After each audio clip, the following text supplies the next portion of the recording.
کیے بغیر ان کو دعوت مدعو کرتا ہوں، لیکن ان سے پہلے میں ان کے لیے کچھ اشعار پڑھتا ہوں کہ محفل میں چار چاند لگانے کے باوجود جب تک آپ نہ آئے اجالا نہ ہو سکا، اور آپ آئے تو پہاڑوں نے لٹائی خوشبو، پھول تو پھول تھے کانٹوں سے بھی آئی خوشبو۔ تو آپ سب کی بھرپور تالیوں میں دعوت خطاب دیتا ہوں ڈائریکٹر راجی انسٹیٹیوٹ اور ہمارے چیف گیسٹ محترم جناب ڈاکٹر محمد اقبال خلیل صاحب کو پلیز کلیپس پہلے ہونے چاہیے ان کے لیے۔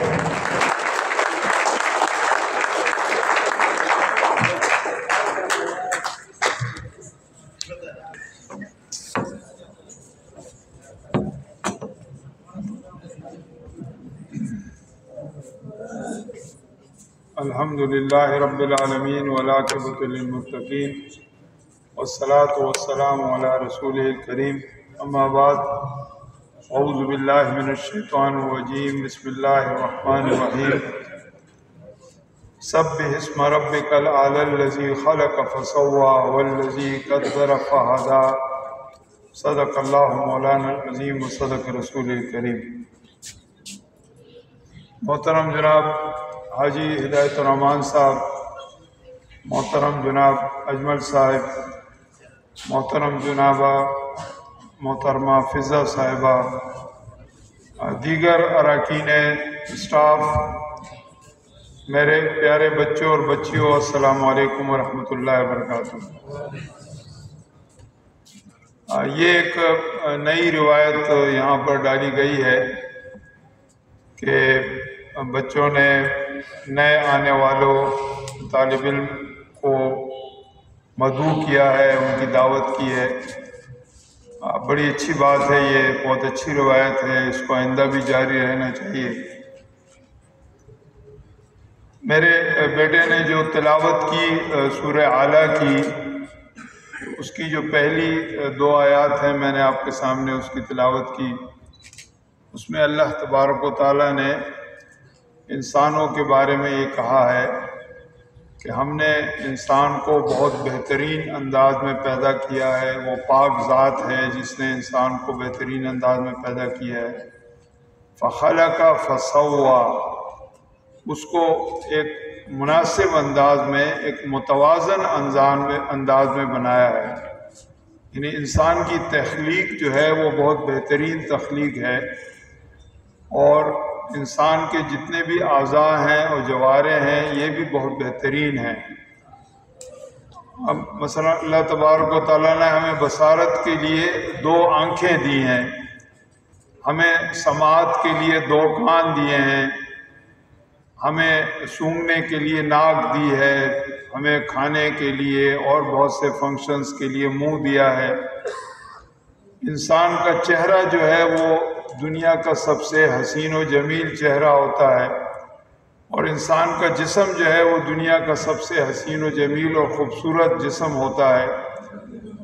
آپ کسی بھی مصور کو اگر کہیں کہ دنیا کی سب سے بہترین تخلیق کو وہ پینٹ کرے تو وہ یقیناً کسی انسان ہی کی تصویر کو بنائے گا، اور کسی مصور کی پینٹنگ کو اگر آپ جانچنا چاہیں کہ یہ کتنا بہترین ہے تو آپ ایک ہی اس کے لیے ریفرنس رکھیں گے کہ جو ایکچول سے جتنا وہ ملتا ہے اتنی ہی وہ خوبصورت تصویر کہلائے گی۔ جتنی ایکچول تصویر ہوگی اس سے زیادہ خوبصورت تصویر کوئی مصور نہیں بنا سکتا۔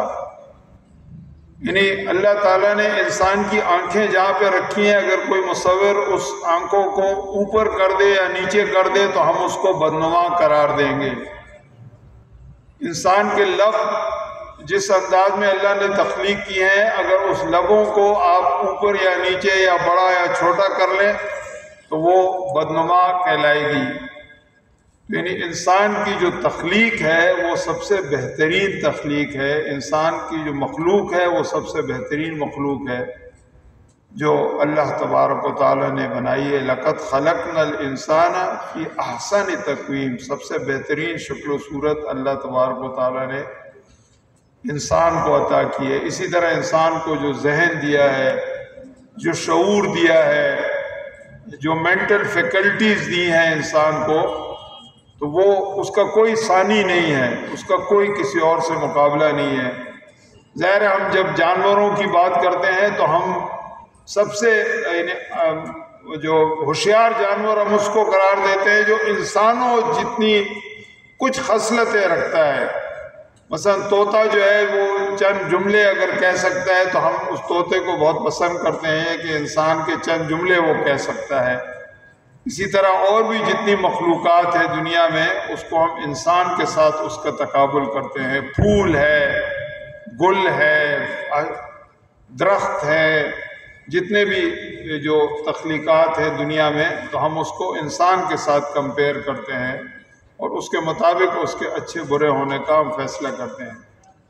اور اسی انسان کو پھر اللہ تبارک و تعالیٰ نے ہدایت بخشی ہے، اس کو ہدایت دی ہے کہ وہ اپنی زندگی کس طرح گزارے، اور اس کے لیے حضرات انبیاء علیہ الصلاۃ بھیجے ہیں، اور سب سے آخر میں حضرت محمد مصطفیٰ صلی اللہ علیہ وسلم کو مبعوث کیا ہے کہ ان انسانوں کو ہدایت نصیب کرے، ان کے لیے ہادی بنے۔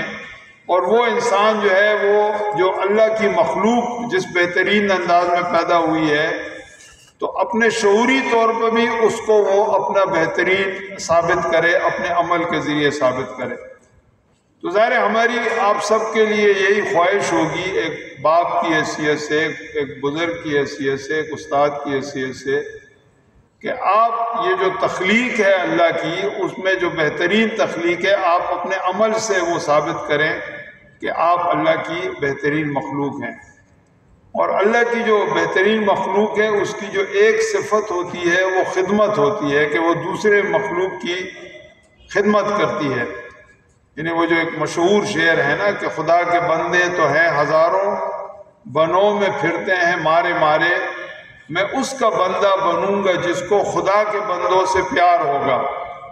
یہ بنوں کو بعض لوگ، وہ ابھی بعض مزاحیہ وہ بھی آیا، تو بنوں کو بعض لوگ اس طرح پڑھتے ہیں کہ خدا کے بندے تو ہیں ہزاروں، بنوں میں جو پھرتے ہیں مارے مارے۔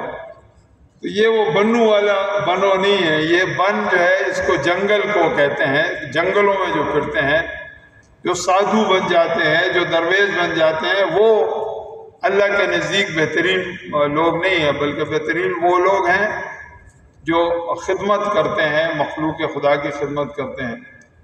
اور آپ نے جو حسن اتفاق سے جو پروفیشن چنا ہے، جو نرسنگ کا پروفیشن آپ نے چنا ہے، اور آپ اسٹوڈنٹ بنے ہیں نرسنگ کالج کے، تو وہ اسی خدمت انسانیت کے لیے ہوتا ہے کہ آپ ان مریضوں کی خدمت کریں گے جو آپ کے ذمے لگایا جائے گا، جن کی خدمت آپ کے ذمے لگائی جائے گی۔ اور ظاہر ہم جانتے ہیں کہ جب ہسپتال میں مریض ہوتے ہیں، وہ بہت زیادہ ان کو ضرورت ہوتی ہے کہ کوئی ان کی خدمت کرے، وہ بہت لاچاری کی کیفیت میں ہوتے ہیں، بہت بے بسی کی کیفیت میں ہوتے ہیں۔ بڑے بڑے لوگ، بڑی بڑی شخصیات، بڑے بڑے پہلوان، بڑے بڑے باکسر، بڑے بڑے فوجی، جرنیل، بڑی بڑی شخصیات آپ دیکھتے ہیں کہ وہ ہسپتالوں میں بہت قسم پرسی کی حالت میں ہوتے ہیں، بہت بے بسی کی حالت میں ہوتے ہیں۔ وہ نہ اپنے ہاتھ سے پانی پی سکتے ہیں، نہ اپنے ہاتھ سے کھانا کھا سکتے ہیں، وہ باتھ روم بھی نہیں جا سکتے، وہ کوئی بھی کام نہیں کر سکتے، ایک ایسے سٹیج پر پہنچ جاتے ہیں۔ اور نرسنگ کیئر ان کے کام آتی ہے، جو بیڈ سائڈ مینجمنٹ ہوتی ہے نرسوں کی، وہ ان کے کام آتی ہے، اور اس سے ان کی خدمت ہوتی ہے۔ تو یہ ظاہر ہے اگر نرسنگ کالج میں راضی کالج آف نرسنگ میں ہم آپ کو وہ سکل سکھانا چاہتے ہیں کہ جو سکل سیکھ کر پھر آپ ایک اچھا نرس بن سکتے ہیں، تو اس سے پہلے ہم چاہیں گے کہ آپ کو وہ مقصد بتائیں کہ جو انسانیت کا مقصد ہے کہ آپ دیگر انسانوں کے کام آئیں۔ اگر سکل میں کوئی کمی رہ جائے تو وہ برداشت کی جا سکتی ہے، لیکن اگر اس نیت میں آپ کا کوئی فطور آ جائے تو وہ پھر آپ جتنے بھی بڑے اچھے آپ نے امتحان پاس کیے ہوں، اور بڑے اچھے آپ نے رزلٹ دیے ہوں، اور بہت اچھی آپ نے سیکھا ہو، اجمل صاحب سے یا کاشف صاحب سے آپ نے بہت کچھ سیکھا ہو، لیکن اس کا کوئی فائدہ آپ کو نہیں ہوگا۔ نہ آپ کو فائدہ ہوگا نہ آپ کے مریض کو فائدہ ہوگا۔ اصل جو خدمت کا جذبہ ہے وہ آپ کے اندر پیدا ہو تو چاہے آپ سکل میں کمزور بھی ہوں، امتحان آپ نے پاس نہ بھی کیے ہوں، لیکن آپ اپنے مریضوں کی اچھی طرح سے انشاءاللہ خدمت کر سکیں گے۔ تو یہ ہمارا مقصد ہے کہ یہ مشن اور یہ مقصد آپ اپنے دلوں میں ہمیشہ تازہ رکھیں، اور اس کو لے کر جب آپ یہاں سے پاس ہوں 4 سال بعد، اسی مشن کو لے کر اپنی زندگی کا مشن بنائیں۔ اور یہی جو یعنی نرسنگ کو جو عظیم پیشہ قرار دیا جاتا ہے، اس کی عظمت کو پوری دنیا میں سراہا جاتا ہے۔ ابھی جو کورونا وبا کا دور گزرا تو ظاہر ہے ہماری کتنے نرسوں بہنوں نے بھائیوں نے قربانیاں دی، انہوں نے اپنی جان قربان کی اور ان مریضوں کی خدمت کے لیے جو کووڈ کے مرض میں مبتلا ہو گئے تھے۔ تو یہ بہت بڑی ایک یعنی میسج ہے جو اس پروگرام سے بھی اور اللہ تبارک و تعالیٰ کے حکم سے بھی اور اس ہمارے انسٹیٹیوٹ کے مشن کے طور پر آپ کو لے کر چلنا ہے۔ طلحہ نے جو تقریر کی اور طلحہ نے جو باتیں کی اور جو عبداللہ نے جو تقریر کی، موجودہ دور کے حوالے سے خاص طور پہ ہمارا ملک جو ہے وہ ایک بڑی مصیبت میں اس وقت گرفتار ہے۔ الیکشن ہو گئے ہیں لیکن الیکشن کے نتائج کو تبدیل کیا گیا ہے اور اس کے نتیجے میں ایک بہت بڑا مسئلہ پیدا ہونے والا ہے، اور جن لوگوں کو مینڈیٹ دیا ہے عوام نے اس مینڈیٹ کو تسلیم نہیں کیا جا رہا، اور اس سے ملک میں بہت بڑی افراتفری پیدا ہونے کا خدشہ ہے۔ اور ظاہر ہے جب الیکشن ہوتا ہے تو یا تو آپ الیکشن کرائیں نہ، لیکن جب الیکشن کرا دیں تو جو جیتا ہے آپ اس کے حوالے کریں۔ یہ تقاضا ہے جمہوری نظام کا، یہی تقاضا ہے کہ جمہور جو ہے وہ لوگوں کو منتخب کرتے ہیں، اور جو منتخب ہو جاتا ہے پھر اس کے حوالے حکومت کی جاتی ہے۔ وہ حکومت پھر اس کے لیے ایک آزمائش ہوتی ہے، اگر وہ اچھے طریقے سے حکومت سنبھال لے، چلا لے، لوگوں کو فائدہ پہنچائے تو اگلی مرتبہ بھی لوگ اس کو ووٹ دیتے ہیں، اور اگر وہ ناکام رہے تو اگلی مرتبہ پہ لوگ اس کو ووٹ نہیں دیتے۔ یہی جمہوریت کا حسن ہے، یہی سسٹم ہے جو پوری دنیا میں چل رہا ہے، اور پاکستان میں بھی یہی چلنا چاہیے۔